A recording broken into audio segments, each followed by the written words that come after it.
السلام علیکم ناظرین، اردو ٹی وی چینل میں خوش آمدید۔ ڈراماز پرومو کے ساتھ ہم حاضر ہیں۔ ڈرامہ سیریل سونو چندا کی ایپیسوڈ 22 میں آپ دیکھیں گے مٹھو اور مینا گارڈن میں بیٹھے باتیں کر رہے ہوتے ہیں کہ اسی وقت جلال آ جاتے ہیں۔ مٹھو جلال کو دیکھتا ہے اور گھبراہٹ کے مارے چھپنے کے لیے درخت پہ چڑھ جاتا ہے، جس کی وجہ سے جلال مینا کو اکیلا پاتا ہے اور مینا پریٹینڈ کرنے لگ جاتی ہے کہ وہ پڑھ رہی تھی۔ دوسری جانب آپ دیکھیں گے پری اور شہانہ کی تو میں ہو جاتی ہے۔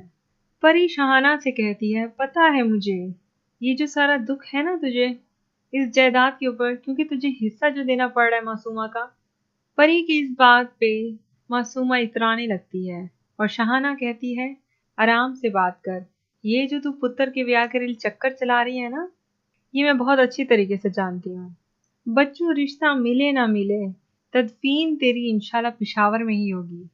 شہانہ کی یہ بات سن کے پری گھبرا جاتی ہے اور معصومہ حیران رہ جاتی ہے۔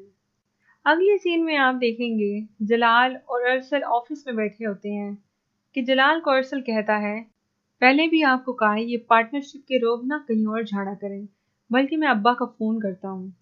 تو ارسل کی اس بات پہ جلال بڑی جٹائی سے کہتے ہیں، تم ابا کو بھی فون ملاؤ گے نا تو جلال خان یہاں سے نہیں ہلے گا، پرانا حساب کتاب تو تم سب لوگوں کو چکانا پڑے گا۔ جلال کی اس بات پہ ارسل کہتا ہے، آپ ابھی اور اسی وقت یہاں سے چلے جائیں پھوپھا، نہیں تو میں سیکیورٹی گارڈ کو بلا لوں گا۔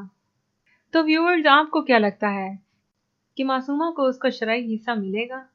اپنی قیمتی رائے سے ہمیں ضرور آگاہ کیجیے گا۔ مزید ڈراماز پرومو دیکھنے کے لیے دیکھتے رہیے اردو ٹی وی۔